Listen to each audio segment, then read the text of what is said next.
এখন রাতের প্রায় 2:45-র কাছাকাছি সময় বাজতেছে। আমি মাত্রই তরঙ্গ সিরিজের লেকচার 3 শুট করা কমপ্লিট করলাম। লেকচার 3 শুট শেষ করে সবকিছু গুছাইতে গুছাইতে একটা কথা মনে পড়লো, মনে হইলো যে স্টুডেন্টের সাথে কিছু কথা বলা উচিত। সবসময় ক্যামেরার সামনে আসি, কিছু না কিছুটা থিওরি পড়ে চলে যাই। দেখো ভাই, একটা জিনিস সবসময় মনে রাখবে যে তুমি আর তোমার স্বপ্নের মাঝখানে ব্যবধান হচ্ছে খুবই অল্পটুকু। আমার সাথে আমার মাইকের ব্যবধানটা যতটা, তোমার এবং তোমার স্বপ্নের মাঝখানের ব্যবধান ঠিক ততটাই।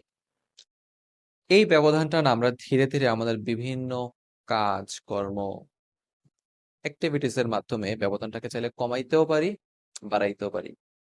দৈনন্দিন কিছু অবহেলা, দৈনন্দিন কিছু ভুল ডিস্ট্রাকশন সহ কিছু একটা জগতে হারিয়ে থাকার কারণে আমাদের মধ্যকার এই ব্যবধানটা বাড়তে থাকে বাড়তে থাকে বাড়তে থাকে, সাউন্ড কমে যাচ্ছে আশা করি।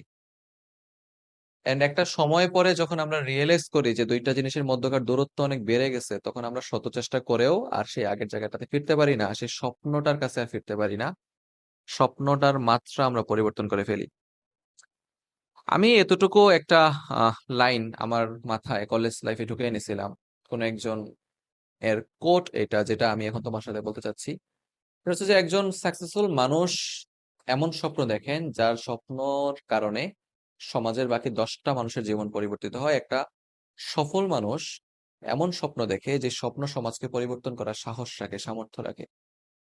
আর একজন ব্যর্থ মানুষ ওই সমাজের ভয়ে নিজের স্বপ্নকে প্রতিনিয়ত পরিবর্তন করে দেয়। কথা তুমি বুঝতেছো কিনা আমি জানি না। লাইক ধরো তুমি শুরুর দিকে অনেক ভাবছিলা যে আমি আম সে বুয়েটিয়ান হব, বা আমি ঢাকা মেডিকেলে এততম হব, আমি ভালো ডাক্তার হব, ভালো ইঞ্জিনিয়ার হব। এন্ড নিজের অ্যাক্টিভিটিস এর কারণে তোমার ধীরে ধীরে, যারা এইচএসসি 26 আসছো তো পরীক্ষার্থী তোমরা, আর 27-এরও ফার্স্ট ইয়ার শেষ তোমাদের, এখন মনে হইতে পারে যে আমার দ্বারা হয়তো বা হবে না, আমি অন্য কিছুর দিকে ট্রাই করি, আমি স্বপ্নটাকে একটু ছোট করে ফেললাম। তাহলে কি বিষয়টা এমন হয়ে গেল না যে আমি সমাজ কি বলবে ব্যর্থতার ভয়ে নিজের স্বপ্নটাকে কি করতেছি, স্যাক্রিফাইস করতেছি? এটা কইরো না, এটা করা উচিত না। চেষ্টা করো আম, নিজের স্বপ্নটাকে একটু চেস করার।